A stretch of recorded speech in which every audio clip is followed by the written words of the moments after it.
High students, നമ്മൾ ലൈവിൽ എടുത്തതിൻ്റെ ബാക്കി കുറച്ച് ഭാഗങ്ങളാണ് എക്സ്പ്ലെയിൻ ചെയ്യാൻ പോകുന്നത്. അതിനോടൊപ്പം തന്നെ നിങ്ങളുടെ പ്രീവിയസ് ഇയർ ക്വസ്റ്റ്യൻ പേപ്പറിൻ്റെ ഡിസ്കഷനുമാണ്. പ്രീവിയസ് ക്വസ്റ്റ്യൻ പേപ്പർ മീൻസ് നിങ്ങളുടെ മോഡൽ ക്വസ്റ്റ്യൻ പേപ്പർ, അതിൻ്റെ ഡിസ്കഷനാണ് നടത്താൻ പോകുന്നത്. ഓക്കെ, അപ്പോൾ എല്ലാവരും വീഡിയോസ് കാണുക. അപ്പോൾ നിങ്ങളുടെ എക്സാം വരെ ഈ വീഡിയോസ് എല്ലാം നിങ്ങൾക്ക് എത്ര തവണ വേണമെങ്കിൽ റിപ്പീറ്റ് ചെയ്ത് കാണാം. ഓക്കെ ആണല്ലോ? അപ്പോൾ നമുക്ക് ടോപ്പിക്കിലേക്ക് കിടക്കാം. അപ്പോൾ ആദ്യമായിട്ട് ഇനി എക്സ്പ്ലെയിൻ ചെയ്യാനുള്ളത് നോർമൽ ഫോം എന്ന് പറയുന്ന കൺസെപ്റ്റാണ്. അതായത് നമ്മുടെ ലോജിക് എക്സ്പ്രഷൻ്റെ നോർമൽ ഫോം എന്ന് പറയുന്ന കൺസെപ്റ്റ്. ഞാൻ ആ സ്റ്റേറ്റ്മെൻറ്റ് ഒന്ന് വായിക്കാം. To determine whether a given compound proposition അല്ലെങ്കിൽ statement A of P1, P2, et cetera Pn is a tautology or a contradiction or at least satisfiable. അതിലെന്താണ് സാറ്റിസ്ഫൈബിൾ എന്നുള്ളത് താഴെ തന്നിട്ടുണ്ട്.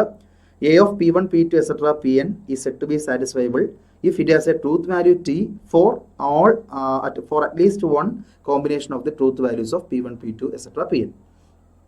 എല്ലാ ഔട്ട്കംസും അല്ലെങ്കിൽ എല്ലാ റിസൾട്ടുകളും ട്രൂ ആണെങ്കിൽ അതിനെ നമ്മൾ ടോട്ടോളജി എന്ന് വിളിക്കും.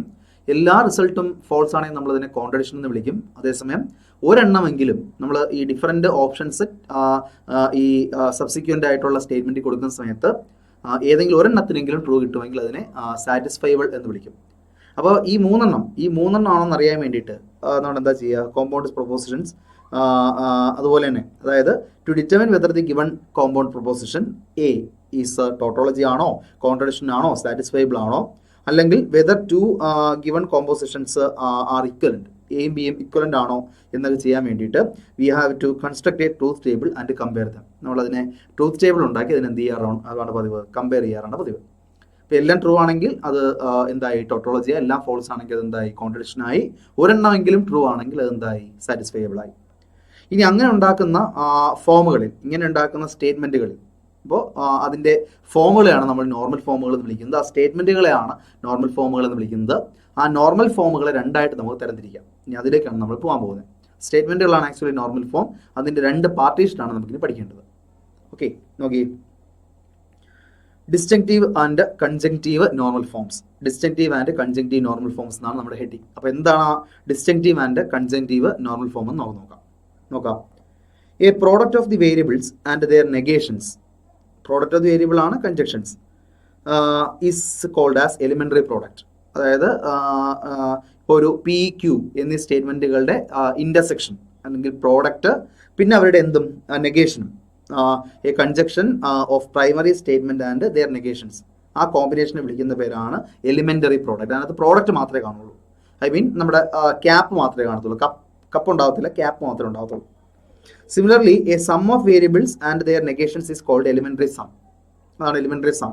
അതായത് സ്റ്റേറ്റ്മെൻറ്റുകളും അവരുടെ നെഗേഷനുകളും ആ സ്റ്റേറ്റ്മെൻറ്റുകളുടെ സമ്മും, അതായത് നമ്മുടെ ഓർ അല്ലെങ്കിൽ യൂണിയൻ എന്ന് പറയുന്ന സിമ്പലും ഉണ്ട് എങ്കിൽ നമ്മൾ അവരെ വിളിക്കുന്ന പേര് എന്താ? Elementary some.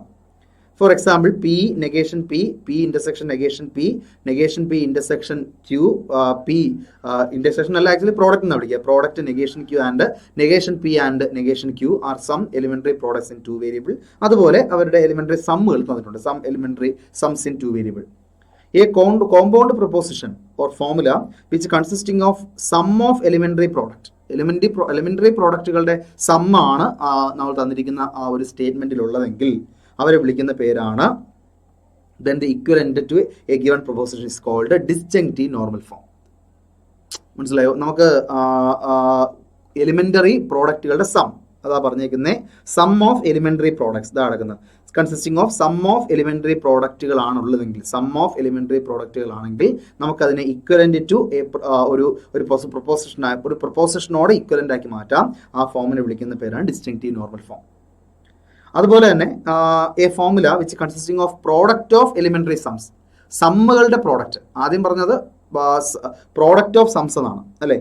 Compound process which is consisting of sum of elementary product. Elementary പ്രോഡക്റ്റുകളുടെ സം ആണെങ്കിൽ അതിനെ ഡിസ്റ്റിങ്റ്റീവ് നോർമൽ ഫോം എന്ന് പറയും. അതേസമയം എലിമെൻ്ററി സമ്മുകളുടെ പ്രോഡക്റ്റ് ആണ് വരുന്നതെങ്കിൽ അവരെ വിളിക്കുന്ന പേര് കൺജക്റ്റീവ് നോർമൽ ഫോം. അതിൽ നമുക്ക് വേറൊരു ഫോമുലയിലേക്ക് മാറ്റി എഴുതാം. അതിനെ വിളിക്കുന്ന പേരാണ് കൺജക്റ്റീവ് നോർമൽ ഫോം. ഇപ്പോൾ സം ഓഫ് പ്രോഡക്റ്റും പ്രോഡക്റ്റ് ഓഫ് സമ്മും. ആദ്യം പറഞ്ഞ ഡിസ്ജങ്ക്റ്റീവ് ആണെങ്കിൽ പ്രോഡക്റ്റ് ഓഫ് സമ്മും, ഡിസ്റ്റിങ്ക്റ്റീവ് ആണെങ്കിൽ സം ഓഫ് പ്രോഡക്റ്റും, അതുപോലെ തന്നെ കൺജക്റ്റീവ് ആണെങ്കിൽ പ്രോഡക്റ്റ് ഓഫ് എന്തും സം. ആദ്യം ഡി, പിന്നെ സി. ആൽഫബറ്റിക് ഓർഡറിൽ വേണമെങ്കിൽ ആലോചിക്കാം. കൺജക്റ്റീവ് ആണെങ്കിൽ താഴെ എഴുതിയിരിക്കുന്ന കൺജക്റ്റീവും പിന്നെ വരുന്നത് ഡിസ്റ്റിങ്റ്റീവും. കൺജക്റ്റീവ് ആണെങ്കിൽ പ്രോഡക്റ്റ് ഓഫ് എലിമെൻ്ററി സംസും ഡിസ്റ്റിങ്റ്റീവ് ആണെങ്കിൽ സം ഓഫ് എലിമെൻ്ററി പ്രോഡക്റ്റും. ഓക്കെ, നമുക്കിനി procedure to obtain distinctive normal form or conjunctive normal form of a given formula. തന്നിരിക്കുന്ന ഒരു ഫോമുലയുടെ ഡിസ്റ്റിങ്റ്റീവ് നോർമൽ ഫോമും കൺജക്റ്റീവ് നോർമൽ ഫോമും എങ്ങനെയാണ് നമുക്ക് പ്രൊഡ്യൂസ് ചെയ്യേണ്ടതെന്നാണ് നമുക്ക് നോക്കാനുള്ളത്. എങ്ങനെ കൺജക്റ്റീവ് നോർമൽ ഫോമിലേക്ക് മാറ്റാം, അതായത് പ്രോഡക്റ്റ് ഓഫ് സം ആക്കി മാറ്റാം, അല്ലെങ്കിൽ എങ്ങനെ ഡിസ്റ്റിങ്റ്റീവ് നോർമൽ ഫോം ആക്കി മാറ്റാം, സം ഓഫ് പ്രോഡക്റ്റ് ആക്കി മാറ്റാം എന്നുള്ളതാണ് ഈ സിറ്റുവേഷനിൽ വരാൻ പോകുന്നത്. ഓരോ സ്റ്റേജ് ആയിട്ട് നോക്കാം. ഇപ്പം നമ്മുടെ ഇംപ്ലൈസ് എന്നുള്ള സിമ്പിളും ഇഫ് ആൻഡ് ഓൺലി ഇഫ് എന്നുള്ള സിമ്പിളും നമുക്ക് തന്നിരിക്കുന്ന ഒരു സ്റ്റേറ്റ്മെന്റിലുണ്ട് എങ്കിൽ അവനെ എങ്ങനെ കൺജക്റ്റീവ് നോർമൽ ഫോമിലേക്കും ഡിസ്റ്റിങ്റ്റീവ് നോർമൽ ഫോമിലേക്കും കൊണ്ടുപോകാം എന്നുള്ളതാണ് നമ്മളിനി എക്സ്പ്ലെയിൻ ചെയ്യാൻ പോകുന്നത്. ഓക്കെ, നോക്കാം. നമുക്ക് ശ്രദ്ധിക്കുക, അതിൻ്റെ പ്രോബ്ലം നമുക്ക് എക്സ്പ്ലെയിൻ ചെയ്യാനുണ്ട്. If the connectives implies and if and only if are present in the given formula, they are replaced by intersection, union and negation. ഇതൊക്കെ വെച്ച് റീപ്ലേസ് ചെയ്യണം. എന്നാൽ മാത്രമേ ഇവരുടെ ഈ എലിമെൻ്ററി പ്രോഡക്റ്റുകളുടെ സം പ്രൊഡ്യൂസ് ചെയ്യാനും അല്ലെങ്കിൽ എലിമെൻ്ററി സമ്മുകളുടെ പ്രോഡക്റ്റ് പ്രൊഡ്യൂസ് ചെയ്യാനും പറ്റത്തുള്ളൂ. നോക്കാം. പി ഇംപ്ലൈസ് ക്യൂ ആണുള്ളതെങ്കിൽ അതിന് നമുക്ക് എന്ത് വെച്ച് റീപ്ലേസ് ചെയ്യണം? നെഗേഷൻ പി ഓർ ക്യൂ വെച്ച് റീപ്ലേസ് ചെയ്യാം. P if and only if Q ആണുള്ളതെങ്കിൽ അതിനെ റീപ്ലേസ് ചെയ്യേണ്ടത് ഇതിലേതെങ്കിലും ഒരെണ്ണം വെച്ച്. എന്ത്? P intersection Q union negation P intersection negation Q വെച്ചിട്ടോ, അല്ലെങ്കിൽ negation P union Q intersection negation Q union P വെച്ചിട്ടോ. അതായത് ഇതിനെ കൺജക്റ്റീവ് ആക്കണമെങ്കിൽ പ്രോഡക്റ്റ് ഓഫ് സം ആക്കി മാറ്റണം, അല്ലെ? ഡിസ്റ്റിങ്റ്റീവ് ആക്കണമെങ്കിൽ സം ഓഫ് പ്രോഡക്റ്റ് ആക്കി മാറ്റണം. അതാ നോക്കി, അതാണ് ഇവിടെ സംഭവിച്ചേക്കണേ, സം ഓഫ് എലിമെന്ററി പ്രോഡക്ട്സ്. ഇനി കൺജക്റ്റീവ് ആണെന്നുണ്ടെങ്കിൽ product of sum, product of sums, അങ്ങനെ മാറ്റി എഴുതുക. ഈ രണ്ട് സംഗതികളും നെഗേഷൻ പി ഇംപ്ലൈസ് ക്യൂ ഇതിന് ഇക്വലന്റ് ആണ്. ആർക്ക്? നെഗേഷൻ പി ഓർ ക്യൂവിന് ഇക്വലന്റ് ആണ്. അതുപോലെ P if and only if Q എന്ന് പറയുന്നത് ഈ താഴെ എഴുതിക്കുന്ന രണ്ട് ആൾക്കാർക്ക് ഇക്വലന്റ് ആണ്. അത് കൺജക്റ്റീവ് ആണോ ഡിസ്റ്റിങ്റ്റീവ് ആണോ നോക്കിയിട്ട് വേണം ഇതിൽ ഏതെങ്കിലും ഒരെണ്ണം റീപ്ലേസ് ചെയ്യാൻ. അത് ക്വസ്റ്റ്യൻ വരുന്നത് പോലെ. രണ്ടാം സ്റ്റെപ്പ് നോക്കാം. If the negation is present before the given formula, ഒരു നെഗേഷനോടെയാണ് സ്റ്റാർട്ട് ചെയ്യുന്നതെങ്കിൽ, നെഗേഷൻ വെച്ചിട്ടാണ് അത് സ്റ്റാർട്ട് ചെയ്യുന്നതെങ്കിൽ, നമ്മുടെ റൂൾ അനുസരിച്ച് കൺജക്റ്റീവ് ആയാലും ഡിസ്റ്റിങ്റ്റീവ് ആയാലും സം ഓഫ് പ്രോഡക്റ്റും പ്രോഡക്റ്റ് ഓഫ് സമ്മ വരേണ്ടേ. നെഗേഷൻ എന്ന് ഒരുമിച്ച് നെഗേഷൻ ആ ഓരോ എലിമെന്ററി ആൾക്കാരിൽ നെഗേഷൻ വരാന്നുള്ളതല്ലാതെ ഒരുമിച്ച് ഒരു ഹോൾ ബ്രാക്കറ്റിന് എന്ത് വരാൻ പാടില്ല? നെഗേഷൻ വരാൻ പാടില്ല. എങ്കിൽ അതിനെ ഡിമോർഗൻസ് ലോ ഉപയോഗിച്ച് എന്ത് ചെയ്യണം? ചേഞ്ച് ചെയ്യണം, അതിനെ മാറ്റണമെന്നാണ് ഈ സ്റ്റേറ്റ്മെന്റ് പറയുന്നത്. If the negation is present before the given formula or a part of the given formula, അങ്ങനെ വന്നു കഴിഞ്ഞാൽ വേരിയബിൾ അല്ലാതെ വേരിയബിളിന്റെ കൂടെ വരാതിരുന്നാൽ De Morgan's laws are applied so that the negation is brought before the variables only. ആ variables ഓരോ variable സ്റ്റേറ്റ്മെന്റിന്റെ മുന്നിൽ മാത്രമേ വരുത്താൻ പാടുള്ളൂ. അല്ലാതെ നെഗേഷൻ ഒരുമിച്ച് വന്നാൽ, ഐ മീൻ ടോട്ടലായിട്ട് എടുക്കേണ്ടി വന്നാൽ ഡിമോർഗൻസ് ലോ ഉപയോഗിക്കുക. അതായത് ഇങ്ങനെ നെഗേഷൻ ഓഫ്, നമുക്കൊരു തന്ത്രിക statement negation of P or Q വന്നാൽ നമുക്കതിനെ P negation intersection Q negation എന്നെഴുതാം. അതുപോലെ തന്നെ negation of P intersection Q വരികയാണെങ്കിലോ അതിന് negation P or negation Q എന്നെഴുതാം. അപ്പം അങ്ങനെ നെഗേഷൻ ആദ്യം ഒരൊറ്റ ബ്ലോക്കിന്റെ ഫ്രണ്ടിൽ വന്നു കഴിഞ്ഞാൽ നമ്മളതിനെ ഡിമോർഗൻസ് ലോ ഉപയോഗിച്ച് മാറ്റുക എന്നാണ് രണ്ടാമത്തെ സ്റ്റേറ്റ്മെന്റ് പറഞ്ഞേക്കുന്നത്. മൂന്നാമത്തത്, ഇഫ് നെസസറി ആവശ്യമുണ്ടെങ്കിൽ distributive law and idempotent laws are applied. ഐഡംപൊട്ടന്റോ ഡിസ്ട്രിബ്യൂട്ടീവ് ലോ ഉപയോഗിക്കാം. ഐഡംപൊട്ടന്റ് എന്ന് വെച്ചാൽ negation of P equal to P എന്നുള്ളതാണ്. ഡിസ്ട്രിബ്യൂട്ടീവ് ലോ അറിയാലോ, നെഗേഷൻ പി ആൻഡ് ഇങ്ങനെ distributive law P and Q or R എന്ന് വന്നാൽ നമുക്കതിനെ P and Q or P and R എന്ന് എഴുതാം. അങ്ങനെ ആകുമ്പോൾ പ്രോഡക്റ്റുകളുടെ എലിമെന്ററി പ്രോഡക്റ്റുകളുടെ സമ്മാക്കി എഴുതാൻ പറ്റി. അപ്പോൾ അങ്ങനെയുള്ള സാഹചര്യത്തിൽ ഇങ്ങനെയും മാറ്റാം. അടുത്ത സ്റ്റേറ്റ്മെന്റ് പറയുന്നത് എന്താ? If there is an elementary product which is equivalent truth value F. ഒരു എലിമെന്ററി പ്രോഡക്റ്റിൽ എപ്പോഴും ഫോൾസ് ആയിട്ടുള്ള വാല്യൂ ആണ് കിട്ടുന്നതെങ്കിൽ, ഐ മീൻ ആ ഒരു പ്രോഡക്റ്റിൽ ഫോൾസ് വാല്യൂ ആണ് ഉള്ളത് എങ്കിൽ നമുക്കതിനെ ഫോൾസ് ആയിട്ട് തന്നെ, false in the DNF it is omitted, നമുക്കതിനെ ഒഴിവാക്കണം. അതായത് ഇപ്പോൾ Q and negation Q and negation Q വരികയാണെന്ന് വിചാരിച്ചോ. ക്യൂ ആൻഡ് നെഗേഷൻ ക്യൂ എപ്പോഴും കിട്ടുന്നത് ഫോൾസ് ആണ്, അല്ലെങ്കിൽ കോൺട്രഡിക്ഷൻ വാല്യൂ ആണ് കിട്ടുന്നത്. അങ്ങനെ കോൺട്രഡിക്ഷൻ അല്ലെങ്കിൽ ഫോൾസ് വാല്യൂ വരുമെങ്കിൽ നമുക്ക് അതിന് എന്ത് ചെയ്യണം? അതിനെ ഫോൾസ് സ്റ്റേറ്റ്മെന്റ് പൂർണ്ണമായിട്ട് എന്ത് ചെയ്യാം? നമുക്ക് ഒഴിവാക്കാം. It is omitted. Similarly if there is an elementary sum which is equivalent to truth value T. ചില എലിമെന്ററി സമ്മുകൾ ട്രൂത്ത് വാല്യൂ എപ്പോഴും നമുക്ക് final result truth value tautology ആയിട്ട് ട്രൂത്ത് ആയിട്ട് കിട്ടുകയാണെങ്കിൽ നമുക്ക് അതിനെ എന്ത് ചെയ്യാം? ഒമിറ്റ് ചെയ്യാം, ഒഴിവാക്കാം. എന്നിട്ട് വേണം നമ്മൾ ഈ ഡിസ്റ്റിങ്ക്റ്റീവ് നോർമൽ ഫോമും കൺജക്റ്റീവ് നോർമൽ ഫോമും എഴുതാൻ. അപ്പോൾ അതിൽ ഡിസ്റ്റിങ്ക്റ്റീവ് നോർമൽ ഫോമിൻ്റെ ഒരു എക്സാമ്പിൾ ആയിട്ട് തന്നിട്ടുണ്ട്. നോക്കി അതെങ്ങനെ എഴുതിയിരിക്കുന്നതെന്ന്. For example, distinctive normal form of Q implies Q as Q implies P is given by, എങ്ങനെയാ, ആദ്യം Q implies ഇത് നമ്മൾ നോക്കി നേരത്തെ പറഞ്ഞതുപോലെ P implies Q ആണെങ്കിൽ നെഗേഷൻ P അല്ലെ, നെഗേഷൻ P യൂണിയൻ Q എന്നാണ് ഫോർമുല. അപ്പോൾ ഇത് P ആയിട്ട് ഇവനെ Q ആയിട്ട് എടുക്കുക. നമ്മുടെ ആദ്യത്തെ റൂള്, ആദ്യത്തെ സ്റ്റേറ്റ്മെന്റ് പറയുന്നുണ്ട്, അതായത് P implies Q ഉണ്ടെങ്കിൽ നെഗേഷൻ P യൂണിയൻ Q എന്ന് എഴുതാം. സോ നെഗേഷൻ Q യൂണിയൻ ഈ അകത്തുള്ള Q gives P. അതിനെ വീണ്ടും നെഗേഷൻ Q യൂണിയൻ P എന്ന് എഴുതാം.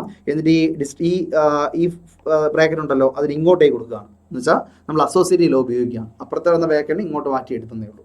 അങ്ങനെ എടുത്തു കഴിഞ്ഞാൽ negation Q union negation Q, negation Q union negation Q എന്ത് തന്നെ, നെഗേഷൻ Q തന്നെ അതിൻ്റെ യൂണിയൻ വിത്ത് P അല്ലേ. ഐഡംപൊട്ടൻ ലോ ഉപയോഗിച്ച് negation Q union negation Q എന്ത് തന്നെ, നെഗേഷൻ Q തന്നെ, which is negation Q union P is equal to final answer negation Q union P എന്നുള്ള സാധനം കിട്ടി. അപ്പോൾ നമ്മുടെ ആവശ്യം അതായിരുന്നു, ഡിസ്റ്റിങ്ക്റ്റീവ് നോർമൽ ഫോമിൽ എലിമെൻ്ററി സമ്മുകളുടെ പ്രോഡക്റ്റ് ആയിട്ട് പറഞ്ഞാൽ എലിമെൻ്ററി സം അത് ഒരെണ്ണം മാത്രമേ ഉള്ളൂ. അപ്പോൾ അതങ്ങ് ഇവാലുവേറ്റ് ചെയ്യാൻ പറ്റും. അപ്പോൾ ഇതാണ് ഡിസ്റ്റിങ്ക്റ്റീവ് നോർമൽ ഫോമിലേക്ക് മാറ്റുന്ന രീതി. മനസ്സിലായോ? അപ്പോൾ ഇത്രയാണ് നമുക്ക് ഇതിൽ ആദ്യം പറഞ്ഞ ലോജിക് ഗേറ്റുകളിൽ അല്ലെങ്കിൽ ലോജിക് കൺസെപ്റ്റിൽ പറയാനുള്ളത്. ഇനി നമ്മൾ അതിൻ്റെ ഗ്രൂപ്പ് തിയറിയിലേക്ക് പോവുകയാണ്. അതിനുശേഷം നമ്മൾ previous year question paper discuss ചെയ്യും. ഓക്കെ ആണല്ലോ? നമുക്കിനി ഓൾജിബ്രയുടെ സെക്ഷനിലേക്ക് പോകാം. ഇതിൽ നിന്ന് ക്വസ്റ്റ്യൻ വരാറുണ്ട്, നമുക്കത് എന്താണെന്നൊന്ന് ഡിസ്കസ് ചെയ്യാം. ഓക്കെ, അപ്പോൾ ആദ്യം ഡെഫിനിഷൻസ് നോക്കാം. അതിൻ്റെ പ്രോബ്ലം ഞാൻ ലൈവ് ഡിസ്കസ് ചെയ്തിട്ടുണ്ട്, എന്നിരുന്നാലും അതുകൂടെ ഒന്ന് പറഞ്ഞു പോകാം. നോക്കി, semi groups and monoids. Definition of a semi group. എന്താണ് ഒരു സെമി ഗ്രൂപ്പ് എന്ന് പറയുന്ന ഡെഫിനിഷൻ പറയാൻ പോവുകയാണ്. അതിനുമുമ്പായിട്ട് നമ്മളൊരു ഓൾജിബ്രായിക് സ്ട്രക്ചർ എന്താണെന്ന് നോക്കണേ. ഒരു ഓൾജിബ്രായിക് സ്ട്രക്ചർ എന്ന് പറയുന്ന സംഗതി എന്താണെന്ന് നോക്കണം. Algebraic structure. ഈ ഓൾജിബ്രായിക് സ്ട്രക്ചർ എന്ന് വെച്ചാൽ മറ്റൊന്നുമല്ല, ഒരു സെറ്റും അതിൻ്റെ ഒരു ബൈനറി ഓപ്പറേഷനോട്, ഇപ്പോൾ എ എന്ന് പറയുന്ന ഒരു സെറ്റും അതിൻ്റെ ഒരു ബൈനറി ഓപ്പറേഷൻ സ്റ്റാറും കൂടെ ചേർന്ന ആ സിസ്റ്റത്തെ വിളിക്കുന്ന പേരാണ് ഓൾജിബ്രായിക് സ്ട്രക്ചർ. ഒരു സെറ്റും together with a binary operation. അപ്പോൾ ഇതിനകത്ത് ഈ ബൈനറി ഓപ്പറേഷൻ എന്താണെന്ന് ചോദിച്ചാൽ നമ്മളിപ്പോൾ ഈ സെറ്റിനകത്ത് രണ്ട് എലമെൻറ്റുകൾ എടുക്കുന്നു, എ എന്ന് പറയുന്ന എലമെൻറ്റും ബി എന്ന് പറയുന്ന എലമെൻറ്റും. എയും ബിയും തമ്മിൽ ആ ഓപ്പറേഷൻ വെച്ച് ഓപ്പറേറ്റ് ചെയ്താൽ കിട്ടുന്ന ആൻസർ ഈ എ എന്നുള്ള സെറ്റിനുള്ളിൽ തന്നെ വരണം. അതായത് എനെയും ബിനെയും ഞാൻ ഓപ്പറേറ്റ് ചെയ്തു, എ സ്റ്റാർ ബി എന്നും പറഞ്ഞ് ഓപ്പറേറ്റ് ചെയ്തു, ആ കിട്ടുന്ന ആൻസർ ഇവിടെ തന്നെ വേണം, എക്കകത്ത് തന്നെ വേണം. So if A comma B belongs to A implies star binary ആണെങ്കിൽ A star B belongs to എയും ബിയോട് ഓപ്പറേറ്റ് ചെയ്ത് കിട്ടുന്ന ആൻസറും എയിൽ തന്നെ ഉണ്ടാവണം. അങ്ങനെയുള്ള സെറ്റുകളെ വിളിക്കുന്ന പേരാണ് എന്ത്, algebraic structure. Okay, algebraic structure. അപ്പോൾ ഈ ഓൾജിബ്രായിക് സ്ട്രക്ചറിൽ നമ്മൾ ഘട്ടം ഘട്ടമായി ഓരോ കണ്ടീഷൻസ് ഇമ്പോസ് ചെയ്ത് നമ്മൾ ഓരോ പുതിയ ഡെഫിനിഷനിലേക്ക് വരും. അപ്പോൾ അതിൽ ഒന്നാമത്തെ ഡെഫിനിഷനാണ് എന്ത്, semi group. Definition of a semi group നോക്കാം. If S is a non empty set and star be a binary operation. ഞാൻ ഈ പറഞ്ഞതുപോലെ ഇവിടെ എ എടുക്കുന്നതിന് പകരം എസ് ആണ് സെറ്റാക്കി എടുത്തേക്കുന്നത് വിചാരിക്കുക. S is a non empty set and star be a binary operation on S. Then the algebraic system, എസും സ്റ്റാറോടെ ചേർന്ന് ആ ഓൾജിബ്രായിക് സിസ്റ്റം അല്ലെങ്കിൽ algebraic structure is called semi group. Condition ഇതാണ്, star is associative. Star associative ആണെങ്കിൽ എന്തായി മാറും, അത് സെമി ഗ്രൂപ്പ് ആയിട്ട് മാറും. അതായത് A star B star C equal to A star B star C. ഇതാണ് എന്ത്, സെമി ഗ്രൂപ്പ് എന്ന് പറയുന്ന കൺസെപ്റ്റ്. ഇപ്പോൾ ഒരു കളക്ഷൻ ഓഫ് എലമെൻറ്റുകൾ അത് ചേർന്നിട്ടുള്ളൊരു സെറ്റും അതിനകത്ത് ഡിഫൈൻ ചെയ്യുന്ന ഓപ്പറേഷനും അത് ബൈനറി ഓപ്പറേഷൻ ആയിരിക്കണം. അത് സ്റ്റാർ അസോസിയേറ്റീവ് കണ്ടീഷനൂടെ സാറ്റിസ്ഫൈ ചെയ്യണം. അങ്ങനെയുള്ള സെറ്റുകൾ അല്ലെങ്കിൽ സിസ്റ്റത്തെ വിളിക്കുന്ന പേരാണ് എന്ത്, സെമി ഗ്രൂപ്പ്. ഇപ്പോൾ നമ്മൾ set of all natural numbers എടുത്താൽ അതൊരു സെമി ഗ്രൂപ്പാണ്. N set of all natural numbers semi ഗ്രൂപ്പാണ്. കാരണം ഏത് നാച്ചുറൽ നമ്പേഴ്സ് എയും ബിയും സി എടുത്താലും, രണ്ട് നാച്ചുറൽ നമ്പേഴ്സ് എയും ബിയും എടുത്താൽ എയും ബിയും തമ്മിൽ ഇപ്പോൾ അഡിഷൻ എന്ന് പറയുന്ന ഓപ്പറേഷൻ എടുത്താൽ, അതായത് set of all natural numbers under addition എടുത്തു കഴിഞ്ഞാൽ ഇതൊരു സെമി ഗ്രൂപ്പാണ്. അപ്പോൾ ആദ്യമേ തന്നെ ഈ പറഞ്ഞ പ്ലസ് ബൈനറി ഓപ്പറേഷൻ ആണെന്ന് ചോദിച്ചാൽ രണ്ട് നാച്ചുറൽ നമ്പേഴ്സിന്റെ സം എടുത്താൽ എന്താ കിട്ടുക, നാച്ചുറൽ നമ്പർ തന്നെ കിട്ടുക. For A comma B belongs to N implies എന്താ, A plus B belongs to N.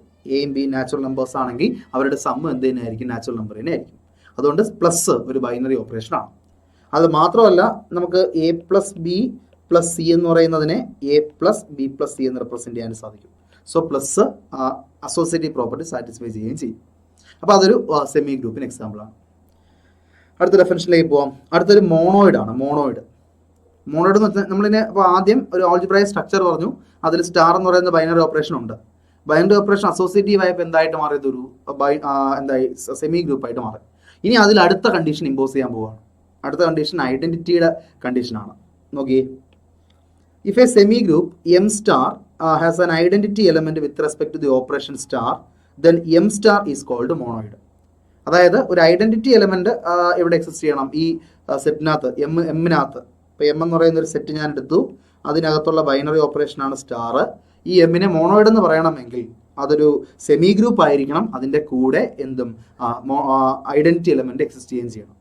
എന്ന് പറഞ്ഞാൽ ഇതിനകത്ത് രണ്ട് എലമെന്റുകൾ എയും ബി എടുത്താൽ ഒന്നാമത്തെ condition A star B belongs to M ആയിരിക്കണം. അപ്പോൾ അത് സ്റ്റാർ ബൈനറി ഓപ്പറേഷൻ ആയി. രണ്ടാമത്തെ condition A star B star C equal to A star എന്തായിരിക്കണം? ബി സ്റ്റാർ സി ആയിരിക്കണം. അസോസിയേറ്റീവ് പ്രോപ്പർട്ടി ആയി. മൂന്നാമത്തെ കണ്ടീഷൻ ഐഡന്റിറ്റി എലമെന്റിന്റെ existence of identity element. Existence of identity എലമെന്റിന്റെ ഫോമുല അറിയാലോ. ഒരു ഇ എന്ന് പറയുന്ന എലമെന്റ് ഐഡന്റിറ്റി എലമെന്റ് ഉണ്ടാവണം, സച്ച് ദാറ്റ് എയും ഇയും കൂടെ സ്റ്റാർ ചെയ്താൽ എന്ത് കിട്ടണം? എ കിട്ടണം.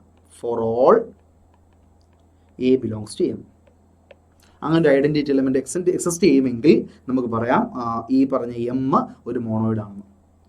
ഇപ്പം നേരത്തെ പറഞ്ഞ നാച്ചുറൽ നമ്പേഴ്സിന്റെ കേസ് എടുത്താൽ അത് സെമി ഗ്രൂപ്പ് ആണെന്ന് മനസ്സിലായി. കാരണം എല്ലാ എലമെന്റുകളുടെയും സമ്മാനത്തിന് ഉണ്ടാവുന്ന ഏത് രണ്ട് എലമെന്റ് എടുത്താലും പ്ലസ് എന്ന് പറയുന്നത് ബൈനറി ഓപ്പറേഷൻ ആണെന്ന് മനസ്സിലായി. പ്ലസ് അസോസിയേറ്റീവ് ആണ്. ഈ നാച്ചുറൽ നമ്പേഴ്സിന്റെ കൂടെ ഞാൻ സീറോയും കൂടെ ഉൾപ്പെടുത്തുകയാണ്. അതായത് natural numbers union set zero, അതായത് ഹോൾ നമ്പേഴ്സ് എടുക്കുകയാണ്. ഹോൾ നമ്പേഴ്സിൽ ഈ പറഞ്ഞ എല്ലാ കണ്ടീഷനും, ഈ മൂന്ന് കണ്ടീഷനും സാറ്റിസ്ഫൈ ചെയ്യും. So whole numbers then set of all whole numbers ആ ബൈനറി ഓപ്പറേഷൻ പ്ലസ് ആയിട്ട് എടുത്താൽ ഇതൊരു മോണോയിഡ് ആണെന്ന് ഞാൻ പറയും. കാരണം പ്ലസ് രണ്ട് എലമെന്റുകളുടെ പ്ലസ് എടുത്താൽ അത് ഹോൾ നമ്പർ തന്നെ ആയിരിക്കും. രണ്ട് ഹോൾ നമ്പേഴ്സിന്റെ സം ഹോൾ നമ്പർ ആയിരിക്കും. പ്ലസ് അസോസിയേറ്റീവ് പ്രോപ്പർട്ടി സാറ്റിസ്ഫൈ ചെയ്യുന്നുണ്ട്. സീറോ അവിടെ ഉണ്ട്. We know that the element 0 belongs to W implies A plus 0 is equal to A equal to 0 plus A for all A belongs to W. ഡബ്ല്യൂയിലുള്ള ഏത് element A എടുത്താലും ആ identity element ആയിട്ട് zero അവിടെ exist ചെയ്യുന്നുണ്ട്. 0 plus A equal to A plus 0 equal to എന്താകുന്ന രീതിയിൽ? A ആകുന്ന രീതിയിൽ. So whole numbers, set of all whole numbers എന്താണ്? ഒരു മോണോയിഡ് ആണ്. ഓക്കെ ആണ്. അപ്പോൾ ഓരോന്നായിട്ട് നമ്മൾ ബിൽഡപ്പ് ചെയ്ത് വന്നുകൊണ്ടിരിക്കുക. സെമി ഗ്രൂപ്പായി, മോണോയിഡായി. ഇനി നോക്കാം. ഇനി ഹോമോമോർഫിസം എന്ന് പറയുന്നൊരു കൺസെപ്റ്റ് ആണ് നമുക്ക് ഡിഫൈൻ ചെയ്യേണ്ടത്. എന്താണ് ഹോമോമോർഫിസം? നമുക്കൊന്ന് ശ്രദ്ധിക്കാം. എന്താണ് ഹോമോമോർഫിസം? ഹോമോമോർഫിസം ബിറ്റ്വീൻ സെമി ഗ്രൂപ്പും ഉണ്ട്, ഹോമോമോർഫിസം ബിറ്റ്വീൻ മോണോയിഡും ഉണ്ട്. അപ്പോൾ എന്താണ് ഹോമോമോർഫിസം ബിറ്റ്വീൻ സെമി ഗ്രൂപ്പ് എന്ന് നോക്കാം. ഓക്കെ, നമ്മുടെ കയ്യിൽ രണ്ട് സെമി ഗ്രൂപ്പുകളുണ്ട്. ഒരു എസ് എന്ന് പറയുന്ന സെമി ഗ്രൂപ്പ് അണ്ടർ സ്റ്റാർ എന്ന് പറയുന്ന ഓപ്പറേഷൻ, വേറൊരു സെമി ഗ്രൂപ്പ് ടി വിത്ത് അവൻ്റെ ഓപ്പറേഷൻ ഡെൽറ്റയാണെന്ന് വിചാരിക്കുക. ഞാൻ ഇവിടെ നിന്ന് എസിൽ നിന്ന് ടിയിലേക്ക് ഒരു ഫംഗ്ഷൻ കൺസിഡർ ചെയ്യുന്നു. ഒരു എഫ് എന്ന് പറയുന്ന ഒരു ഫംഗ്ഷൻ കൺസിഡർ ചെയ്യുകയാണ്. ഈ എഫിനെയാണ് നമ്മൾ ഹോമോമോർഫിസം എന്ന് വിളിക്കുക. Semi group homomorphism. F is set to B semi group. ഒരു കണ്ടീഷൻ സാറ്റിസ്ഫൈ ചെയ്താലേ അതൊരു സെമി ഗ്രൂപ്പ് ഹോമോമോർഫിസം ആവുള്ളൂ. അപ്പോൾ ആ എഫിനെ വിളിക്കുന്ന പേര് ഞാൻ ആ കണ്ടീഷൻ ഇമ്പോസ് ചെയ്യാൻ പോവാം. Semi group homomorphism. എഫിനെ വിളിക്കുന്ന പേരാണ് സെമി ഗ്രൂപ്പ് ഹോമോമോർഫിസം. എന്താണ് കണ്ടീഷൻ എന്ന് ചോദിച്ചാൽ, ഞാൻ ഇവിടെ നിന്ന് എസ് സ്റ്റാർ ചെയ്യുന്നൊരു എയും ബി എടുക്കുന്നു. ഫംഗ്ഷൻ ഇമേജ് ഇവിടെ എഫ് ഓഫ് എ ഉണ്ടാവുമല്ലോ. അതുപോലെ ബിയുടെ function image F of B ഇവിടെ ഉണ്ടാവുമല്ലോ. എങ്കിൽ എയും ബിയും കൂടെ സ്റ്റാർ ചെയ്യുമ്പോൾ കിട്ടുന്ന എ സ്റ്റാർ ബി ഉണ്ടല്ലോ, എ സ്റ്റാർ ബി, അവൻ്റെ എഫ് ഇമേജ് ഇവിടുത്തെ എഫ് ഓഫ് എയും ആരും കൂടെ എഫ് ഓഫ് ബിയും കൂടെ ഡെൽറ്റ എടുക്കുന്നതിന് തുല്യമായിരിക്കണം. എന്ന് വെച്ചാൽ F of image of A star B is equal to F of A delta F of B ആയിരിക്കണം. Image of A star B is equal to F of A delta F of B ആയിരിക്കണം. ഈ condition satisfy ചെയ്യുന്ന എഫിനെ വിളിക്കുന്ന പേരാണ് semi group homomorphism. അപ്പോൾ എസ്സിലുള്ള രണ്ട് element എയും ബിയും, ടിയിലുള്ള രണ്ട് എലമെൻറ്റുകൾ എഫ് ഓഫ് എയും എഫ് ഓഫ് ബിയും, F of A star B should be equal to F of A delta F of B. ആ കണ്ടീഷൻ സാറ്റിസ്ഫൈ ചെയ്യുന്ന ഫംഗ്ഷനെ വിളിക്കുന്ന പേരാണ് സെമി ഗ്രൂപ്പ് ഹോമോമോർഫിസം. നോക്കാം നമുക്ക് ഡെഫിനിഷൻ എന്താണെന്ന്. If S star and T delta are any two semi groups then the mapping function g from s to t, ഞാൻ F എടുത്തതിന് പകരം ഇവിടെ ഡെഫിനിഷനിൽ ടി ജി ആണെന്നേ ഉള്ളൂ, g from s to c s to t such that for any two elements a b belongs to s, g of a star b equal to g of a delta g of b, ഞാൻ പറഞ്ഞ ആ condition തന്നെ, is called a semi group homomorphism. As defined in general algebraic systems, a semi group homomorphism is called semi group epimorphism, monomorphism or isomorphism. അതായത് semi group epimorphism എന്ന് വെച്ചാൽ 1 ആണ്, monomorphism എന്ന് വെച്ചാൽ 1 ആണ്, isomorphism 1 and 2 according as mapping G's 2 എന്ന് പറഞ്ഞാൽ എപ്പിമോർഫിസവും 1 എന്ന് പറഞ്ഞാൽ മോണോമോർഫിസവും രണ്ടും കൂടെ ആണെങ്കിൽ അതിനെ എന്തെന്ന് വിളിക്കും? ഐസോമോർഫിസം എന്ന് വിളിക്കും. അപ്പോൾ ഈ ഹോമോമോർഫിസം എന്താണ് കണ്ടീഷൻ എന്ന് പറഞ്ഞു. ഈ ഹോമോമോർഫിസം തന്നെ അതിൽ എന്തെങ്കിലും 1-2 കണ്ടീഷനോടെ ഇമ്പോസ് ചെയ്യാൻ പറയാം. എന്ന് വെച്ചാൽ ഈ ഹോമോമോർഫിസം 1 ആണ് എങ്കിൽ നമ്മൾ അതിനെ എപ്പിമോർഫിസം വിളിക്കും. അതുപോലെ ഈ ഹോമോമോർഫിസം ഈ ഹോമോമോർഫിസം 1 ആണെങ്കിൽ നമ്മൾ അതിനെ മോണോമോർഫിസം എന്ന് വിളിക്കും. ഈ ഹോമോമോർഫിസം 2 ആണെങ്കിൽ നമ്മൾ അതിനെ എപ്പിമോർഫിസം എന്ന് വിളിക്കും. രണ്ടും കൂടെ സാറ്റിസ്ഫൈ ചെയ്യുകയാണെങ്കിൽ ഈ ഹോമോമോർഫിസത്തിനെ ഐസോമോർഫിസം എന്ന് വിളിക്കും. അപ്പോൾ ഒരു ഡെഫിനിഷനായിട്ട് ഐസോമോർഫിസം എന്താണെന്ന് ചോദിച്ചാൽ 1-1-2 അല്ലെങ്കിൽ monomorphic and epimorphic homomorphism is called isomorphism. Okay, ഇനി similarly two semi groups S star and T delta are said to be isomorphic if there exists a semi group isomorphism between S and T. രണ്ട് semi groups isomorphic ആണെന്ന് പറയണമെങ്കിൽ ഇവർക്കിടയിൽ ഒരു 1-1-2 അല്ലെങ്കിൽ മോണോമോർഫിസം എപ്പിമോർഫിസം of homomorphism, അതായത് 1-1-2 homomorphism ഉണ്ടാവണം, isomorphism ഉണ്ടാവണം. ഇതേ condition തന്നെയാണ് നമ്മൾ മോണോയിഡിലും ഡിഫൈൻ ചെയ്യുന്നത്. രണ്ട് മോണോയിഡുകൾക്കിടയിലുള്ള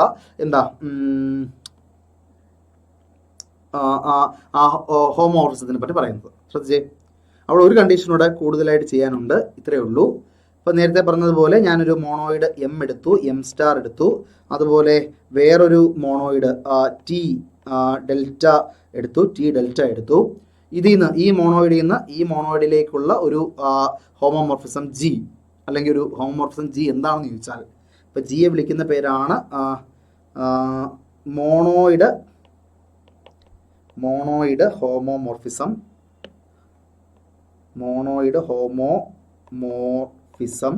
കണ്ടീഷൻ ഇതാണ്, നേരത്തെ പറഞ്ഞതുപോലെ തന്നെ ഇവിടത്തെ ഒരു എ സ്റ്റാർ ബിയും ഇവിടത്തെ എഫ് അല്ല ജി അല്ല എടുത്തേക്കുന്ന ഫംഗ്ഷൻ, ഇവിടത്തെ എ സ്റ്റാർ ബി കറസ്പോണ്ടിങ് ആയിട്ട് g of a star b should be equal to g of a delta g of b ആയിരിക്കണം. രണ്ട് കണ്ടീഷനാണ്. ഒന്നാമത്തെ condition g of a star b is equal to എയുടെ image ആയിട്ടുള്ള g of എയുടെയും ബിയുടെ image ആയിട്ടുള്ള g of ബിയുടെയും ബിയുടെ ഇമേജ് ആയിട്ടുള്ള g of ബിയുടെയും ഡെൽറ്റ എടുക്കുന്നതിന് ഈക്വൽ ആയിരിക്കണം. അത് മാത്രമല്ല ഇവിടെ മോണോയിഡ് ആകുമ്പോൾ ഒരു ഐഡന്റിറ്റി എലമെന്റ് ഉണ്ടാവുമല്ലോ, ഐഡന്റിറ്റി എലമെന്റ് ഓഫ് എമ്മും അതുപോലെ തന്നെ ഐഡന്റിറ്റി എലമെന്റ് ഓഫ് ടിയും ഇങ്ങനെ റിലേറ്റഡ് ആയിരിക്കണം such that G of E M നോക്കി, അതായത് നമ്മുടെ എം എന്നുള്ള ആ മോണോയിഡിലെ ഐഡന്റിറ്റിയെ മാപ്പ് ചെയ്ത് ജി വെച്ച് മാപ്പ് ചെയ്താൽ കിട്ടുന്നത് ടിയുടെ ഐഡന്റിറ്റി എലമെന്റ് ആയിട്ടുള്ള ഇ ടി തന്നെ ആയിരിക്കണം. അപ്പോൾ ഈ രണ്ട് കണ്ടീഷൻ സാറ്റിസ്ഫൈ ചെയ്യുന്ന ഫംഗ്ഷനെ എമ്മിൽ നിന്ന് ടിയിലേക്കുള്ള ഫംഗ്ഷനെ വിളിക്കുന്ന പേരാണ് ജി. ആ ജിയെ വിളിക്കുന്ന പേരാണ് മോണോയിഡ് ഹോമോമോർഫിസം. നോക്കാം, നമുക്ക് ഡെഫിനിഷൻ ഒന്ന് കേൾക്കാം. M star EM and T delta ET are any two monoids where EM and ET are identity elements of M and T respective with respect to the corresponding binary operations star and delta respectively. Then a mapping G from M to T such that for any two element AB belongs to M, G of A star B equal to G of A delta G of B and G of EM is equal to ET is called monoid homomorphism. As before, monoid epimorphism, monomorphism and isomorphism are defined. നേരത്തെ പോലെ തന്നെ നമുക്ക് മോണോമോർഫിസവും എപ്പിമോർഫിസവും ഐസോമോർഫിസവും define ചെയ്യാൻ പറ്റും. അതായത് മോണോയിഡ് homomorphism 1-1 ആണെങ്കിൽ അതിനെ എന്ത് വിളിക്കുന്നു? മോണോമോർഫിസം എന്ന് വിളിക്കുന്നു. അതുപോലെ തന്നെ മോണോയിഡ് ഹോമോമോർഫിസം ഓൺ ടു ആണെങ്കിൽ എപ്പിമോർഫിസം എന്നും, മോണോയിഡ് ഹോമോമോർഫിസം രണ്ടും കൂടെ ആണെങ്കിൽ 1 1 ഓൺ 2 കൂടെ ആണെങ്കിൽ അതിനെ വിളിക്കുന്ന പേര് എപ്പിമോർഫിസം. മനസ്സിലായോ?